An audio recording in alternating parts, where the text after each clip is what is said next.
Morning ಬ್ರೇಕ್ಫಾಸ್ಟ್ಗೆ ಒಂದೊಂದ್ಸಲಿ ಏನು ಮಾಡಬೇಕು ಅಂತ ತೋಚೋದಿಲ್ಲ. ಹಾಗಾಗಿ ಇಲ್ಲಿ ದಿಢೀರಂತ ನಾವಿಲ್ಲಿ ಒಂದು ಮಸಾಲೆ ದೋಸೆನೇ ಮಾಡ್ಕೊಳ್ಬೋದು.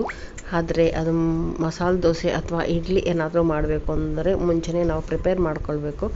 ಆದರೆ ಈ ದೋಸೆಗೆ ನಾವು ತಕ್ಷಣವೇ ಮಾಡ್ಕೊಳ್ಬೋದು. ಸೇಮ್ ಮಸಾಲೆ ದೋಸೆ ಅಷ್ಟೇ ಟೇಸ್ಟ್ ಆಗಿ ತುಂಬ ಚೆನ್ನಾಗಿ ಬರುತ್ತೆ. ಇದು ಒಂದ್ಸಲಿ ಟ್ರೈ ಮಾಡಿ ನೋಡ್ಬೋದು. ಯಾರಾದರೂ ಬಂದ್ರೂ ಈ ರೀತಿ ಟಿಫನ್ ಕೊಡು ಈವ್ನಿಂಗ್ ಟೈಮಲ್ಲೂ ನಾವು ಮಾಡ್ಕೊಳ್ಬೋದು. ಇದು ದಿಢೀರಂತ ಮಾಡೋ ಈ ದೋಸೆ ತುಂಬಾ ಚೆನ್ನಾಗಿ ಬರುತ್ತೆ. ಮಸಾಲೆ ದೋಸೆಗೂ ಮೀರಿಸುತ್ತೆ ಈ ದೋಸೆ, ಅಷ್ಟು ಚೆನ್ನಾಗಿ ಬರುತ್ತೆ. ಕಮ್ಮಿ ಇಂಗ್ರೀಡಿಯೆಂಟ್ಸ್ ಇದಕ್ಕೊಂದು ಆಲೂಗಡ್ಡೆ ಬೇಕು, ಒಂದು 4 ಬೆಳ್ಳುಳ್ಳಿ, ಒಂದು ಒಣಮೆಣಸಿನ್ಕಾಯಿ, ಕಲ್ಲರಿಗೆ ಸ್ವಲ್ಪ ಸಕ್ಕರೆ ಹಾಕ್ಕೊಳ್ಬೇಕು, ರುಚಿಗೆ ತಕ್ಕಷ್ಟು ಉಪ್ಪು ಹಾಕ್ಕೊಂಡು ಚೆನ್ನಾಗಿ ಮಿಕ್ಸಿಯಲ್ಲಿ ಹೊಡ್ಕೊಂಡು 2 ಕಪ್ಪು ನಾನಿಲ್ಲಿ ಅಕ್ಕಿ ಹಿಟ್ಟು ಹಾಕ್ಕೊಂಡಿದ್ದೀನಿ. ಈ ಅಕ್ಕಿ ಹಿಟ್ಟಿಗೆ ಒಂಚೂರು ಸೋಡಾ ಪುಡಿ ಹಾಕಿ ಸ್ವಲ್ಪ ಹೊತ್ತು ಒಂದು 10 ರಿಂದ 15 ನಿಮಿಷ ಸ್ವಲ್ಪ ಸೈಡಿಗೆ ಇಟ್ಟು ಅದನ್ನು ಅಲ್ಲಿವರೆಗೂ ನಾವು ಆಲೂಗಡ್ಡೆ ಪಲ್ಯ ಮತ್ತು ಚಟ್ನಿ ಯಾವುದಾದ್ರೂ ಚಟ್ನಿ ಮಾಡಿಕೊಂಡು ರೆಡಿ ಮಾಡಿಕೊಂಡ್ರೆ ಅಷ್ಟೊತ್ತಿಗೆ ಬ್ಯಾಟರ್ ಸ್ವಲ್ಪ ರೆಡಿ ಇರುತ್ತೆ ದೋಸೆ ಹಾಕೊಳ್ಳೋದಕ್ಕೆ.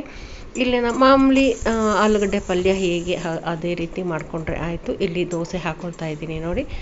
ದೋಸೆನ ಕ್ಲೀನಾಗಿ ನಾವು ಹಂಚಿಗೆ ಸ್ವಲ್ಪ ನೀರು ಹೊಡಿಬೇಕು, ಯಾಕಂದರೆ ಹೀಟ್ ಜಾಸ್ತಿ ಇದ್ದರೆ ದೋಸೆ ಹಿಟ್ಟು ಹಂಚಿಗೆ ಹಿಡ್ಕೊಂಡ್ಬಿಡುತ್ತೆ. ಹಾಗಾಗಿ ನೀರು ಚೆನ್ನಾಗಿ ಹೊಡೆದು ಸ್ವಲ್ಪ ಮೇಲೆ ಸ್ವಲ್ಪ ಎಣ್ಣೆ ಬಟ್ಟೆನ ಸವರ್ಕೊಂಡು ನಾವು ದೋಸೆ ಹಾಕಿದ್ರೆ ತುಂಬ ಚೆನ್ನಾಗಿ ಬರುತ್ತೆ, ಗರಿ ಗರಿಯಾಗಿ ಬರುತ್ತೆ ನೋಡಿ. ಇಲ್ಲಿ ಫಸ್ಟ್ ದೋಸೆ ಹಾಕ್ಕೊಂಡಿದ್ದೀನಿ, ಆಲೂಗಡ್ಡೆ ಪಲ್ಯ ಮತ್ತು ಇಲ್ಲಿ ಕೊಕೊನಟ್ ಚಟ್ನಿ ಮಾಡಿಕೊಂಡು ಹಾಕ್ಕೊಳ್ತಾ ಇದ್ದೀನಿ.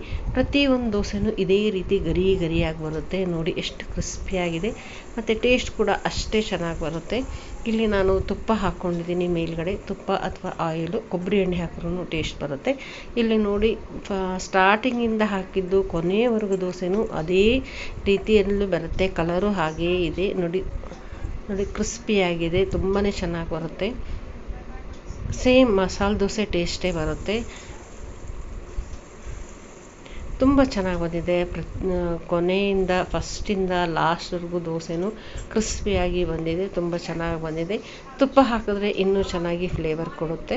ಇಲ್ಲಿ ನಾನು ದಿಢೀರಂತ ಮಾಡಿರೋ ಈ ಮಸಾಲೆ ದೋಸೆ ಹೇಗಿದೆ ಅಂತ ಕಮೆಂಟ್ ಮಾಡಿ ಹೇಳಿ ನೋಡಿ. ಎಷ್ಟು ಕ್ರಿಸ್ಪಿಯಾಗಿದೆ, ತುಂಬ ಚೆನ್ನಾಗಿ ಬಂದಿದೆ. ಮಸಾಲೆ ದೋಸೆ ಅಂದರೆ ಎಲ್ಲರಿಗೂ ಫೇವ್ರೇಟ್ ಅಲ್ವಾ, ಆದರೆ ಇದು ದಿಢೀರಂತ ಮಾಡ್ಕೊಳ್ಳೋದು ಈ ದೋಸೆ ಹೇಗೆ ಅಂತ ಕಮೆಂಟ್ ಮಾಡಿ ಹೇಳಿ. Thanks for watching.